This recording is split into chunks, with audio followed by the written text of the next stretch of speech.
Nishino-san wakes up from her sleep and goes into the shower to have her bath in order to prepare for school. While she opens the door to leave, she has a vision of a brief flashback, and this makes her scared. Her driver calls her attention and they head to school. When she gets to school, she is greeted by her friends. She heads to the hallway, and there she meets Kagino-kun, whom she despises because he always had a way of pissing her off. Kagino seems pretty aware of this bit, but it doesn't seem to bother him. To piss her off once again, he calls her a name that isn't hers, and while she tries to correct him, he doesn't pay her any attention. She becomes angry and yells at him, calling him a jerk. Meanwhile, in the classroom, her classmates come to meet her and ask about the shows she's featuring in. She, however, seizes the opportunity to boast about her goals to them. At break time, she goes to the washroom. While there, she looks at herself in the mirror, and this causes her to remember an incident that happened in middle school, and how this had led to her start hiding behind a mask. Back in class, her teacher asks if anyone would want to volunteer for the school festival, and Nishino raises her hand. However, her teacher declines her show of interest, saying that she has makeup lessons. Hearing this, her other classmates laugh at her and mock her with how busy she always is. Eventually, the teacher goes ahead to pick Kagino, who accepts to volunteer right away. Now sad, she sits in class and is haunted by the thought that she has always been acting in a way so that her teacher and everyone would love her and not hate her. But this didn't seem to be the case. After school, she calls her driver to come pick her up, but he does not pick up her call. Unfortunately, at the time, he is getting beaten up by some thugs who cause him to bleed. Kagino watches from the top of the school and sees Nishino-san walking home on her own. On her way home, she feels that someone is following her and she looks behind to see an unknown man behind her. Thus, that prompts her to run. While running, she was obstructed by a vehicle and two other men came out of the car. Catching her, they take her into the car and make her unconscious. After a while, Nishino wakes up in a building and finds her hands and legs are tied up, and she struggles to free herself. At that moment, she sees two men in front of her and listens to them as they mock her and tell her that her father has a lot of enemies and they have sent a ransom note to him. Later on, one of the men tries to rape her and tells her that he knows of her past experience. Furthermore, he reminds her of the last time she was kidnapped and promises to give her a new experience. He proceeds to tear the bottom of her shirt and she struggles to free herself. Meanwhile, Kagino had seen her being taken earlier, and in a bid to save her, he positions himself outside the abandoned building and changes into a new outfit. In order to not be recognized by Nishino, he puts on a mask. After that, he breaks in and kills the man who tries to rape Nishino. Then he proceeds to fight the other huge man as he learns that the man was formerly a member of the army. Kagino beats up the man and cuts his hand with a crowbar. Eventually, he kills the man and walks towards Nishino, who is now very scared. He sets her free and tells her to be more careful when she's walking home, after which he disappears, and surprisingly, she's unable to see him again. Nishino goes home wondering who her savior is and reports the incident to the police. However, due to her father's influence, the police never get to know what happened in the building that night. The following day, Nishino-san goes to school like nothing had all happened the previous day. When she sees Kagino, she reluctantly greets him, and this time he gets her name correctly, to her greatest surprise.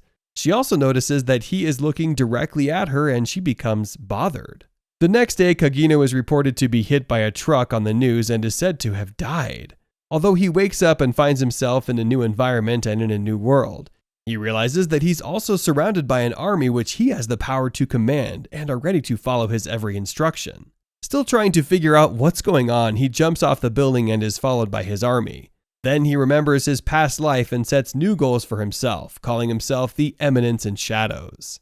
What exactly do you think happened to Kagino? We'll find out when the next episode is released. For now, kindly like this video and subscribe to our channel to get more exciting anime recaps like this. Until next time, do take care and stay safe.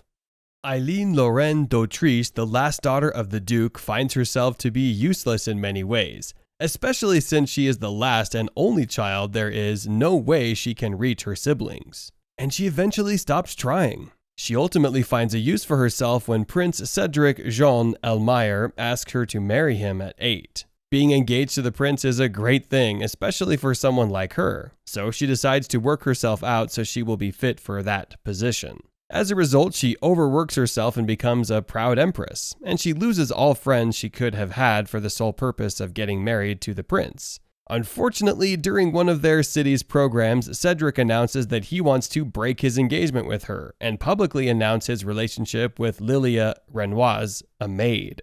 She, however, says she has expected the breakup as it looks like a game she played in her past life, and she realized her life is recreating that game. So instead of crying about her breakup, she leaves there elegantly. She remembers that in her game, the Automne game, there are 3 regalia: the regalia of saints, demon, and maiden, and she is a member of the Holy Sword of Maiden, and she is the villainess.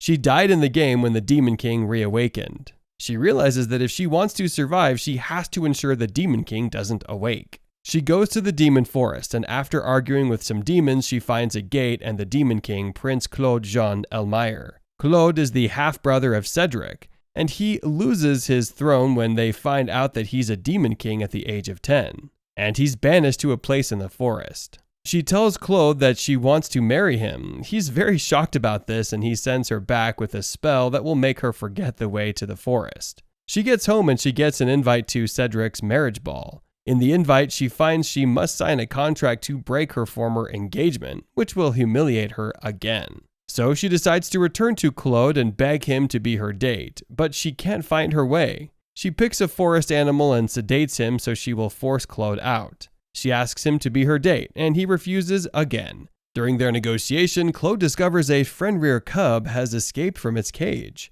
She offers to bring it back, and she goes to the school and rescues the cub. Cedric sees her there and accuses her of wanting to use the demon cub to poison Lilia. But Claude comes to clear her name and takes her away with a spirit chariot. He asks her why she wants to marry him, and she explains the game. He doesn't believe her, so he lets her fall. He eventually goes to carry her and they hug.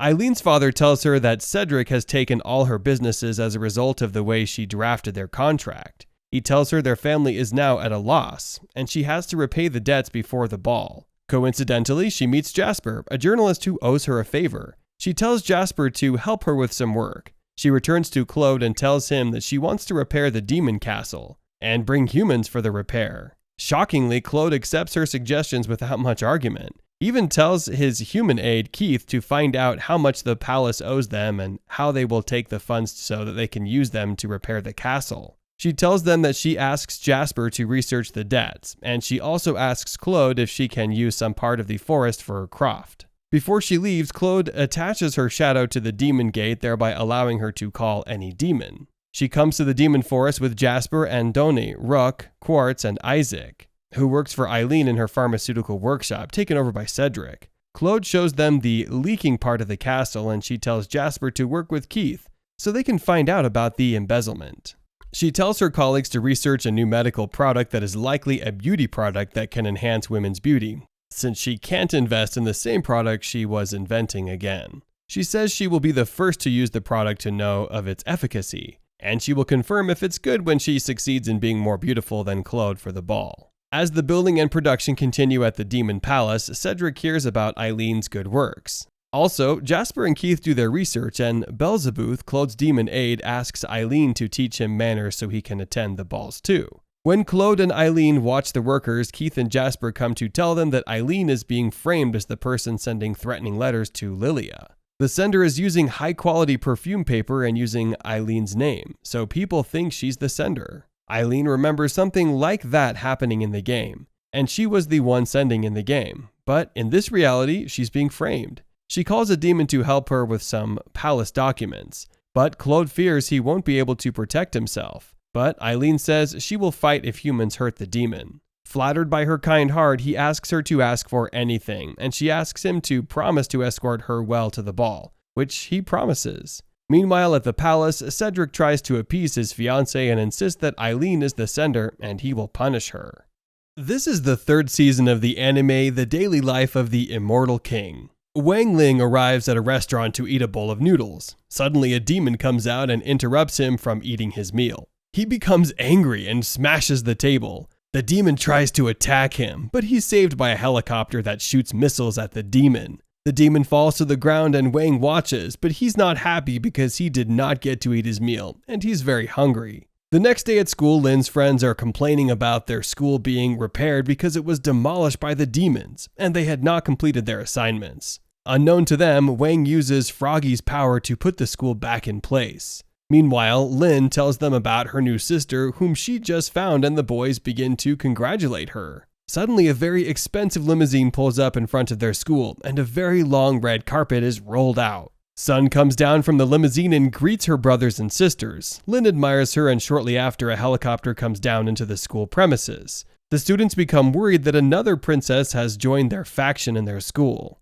Sun stares at the new girl, who is asking her if she's the most popular girl in the faction. At that moment, Sun sees her brother and goes to class with him, ignoring her. While in class, the students talk about the new girl and her family and how powerful she is. While they do so, the new girl comes in and the students in the class all keep quiet as they introduce the new girl into the faction. The guard introduces her as a new exchange student and tells them to be nice to her because of her family's status. Shortly after, she challenges Sun to a battle and tells her that if she wins, she will replace her as the most popular girl in the faction. Suddenly, the head teacher comes in and tells the new girl that she is an ordinary class, and she becomes very angry and leaves the class through the roof. Still angry, she kills her personal servant for allowing her to stay in an ordinary class after neglecting his plea for a second chance. After that, she comes up with a plan to have Sun do battle with her. That same day, Sun is walking with her brother in a corridor, and Kimia comes in and tells Sun that she has a gift for her brother Wang. Wang rushes to collect the gift, and she uses the opportunity to challenge Sun to a battle. Sun becomes very angry and accepts her challenge. But the princess tells her that she's not ready to fight with her, but to test her talent in a cooking competition. The next day at the cooking competition, Sun and the princess are ready to cook for her brother Wang, who is the judge. They begin to cook, and Kimia uses her magic to come up with very delicious noodles and gives them to Wang. Wang tastes the food, but it doesn't feel any different. Sun, on the other hand, has been battling to cook noodles as she does not know how to cook. Sun mixes the spice together with her last sachet of noodles and mixes it the way her brother Wang likes to eat his noodles. Wang eats it happily, which makes Sun the winner of the contest. Sun takes her brother and leaves the competition, making Kimia very angry. Froggy wakes up from a dream about his birthday when he was very young and comes out of his dog cage. He digs a hole and buries his dog food. Suddenly, he gets a notification on his phone telling him that today is his birthday.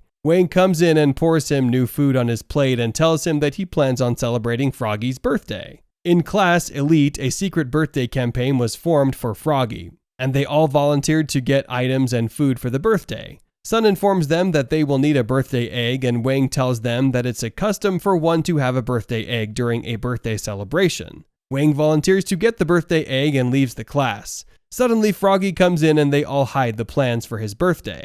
Xiao Yu is given a task to take Froggy for a walk, but she complains that she has not completed her homework. Later on, Froggy drags her to the park and she wonders why he is very happy. But Froggy says that it's his birthday and they are planning a surprise for him. Meanwhile, in the classroom, preparations for the birthday celebration are in place, and Wang goes in search for the birthday egg. He enters a dark cave and sees some birthday eggs. He walks down to pick up one. Wang takes the egg back to the classroom after battling with a monster back in the cave. Back at the park, Froggy and Xiao Yu are staring at a fountain, and they see Instructor Pan. Instructor Pan tells them that she is going to get her phone back in the refining room. Froggy becomes worried and runs back to the building to stop the instructor before she spoils the surprise. Froggy enters the building and sees that Wang has successfully obtained the birthday egg. Froggy suddenly hears the footsteps of the instructor and immediately changes form into a handsome teacher and hands her her phone. He also uses his charm to distract the teacher and promises to take her to see a movie, and she leaves happily. Froggy transforms back into his normal self and notices people coming towards him. He also remembers that his mom boiled the egg at a very high temperature. He notices that the boys are boiling the egg at low heat and rushes to warn them. Back in the classroom, the egg hatches and monsters from the egg possess the boys and Sun. Wang comes in and destroys all the cake monsters, leaving the birthday room in a mess. Froggy comes in and uses his power to get back in time, knowing fully well that it would drain his life essence. Everything becomes normal and Froggy enters the room and notices that the birthday party was for Xiao Yu all along, and he becomes really surprised and shocked. Xiao Yu, on the other hand, becomes very emotional and begins to cry as she thanks her friends. Froggy, however, still remains surprised because of all he has done to save the surprise birthday party he thought was his. Will they ever remember Froggy's birthday? And all that he has done to save their efforts? We'll find out that and more in due time. For now, kindly like this video and subscribe to our channel to get more anime recaps like this. Until next time, do take care and stay safe.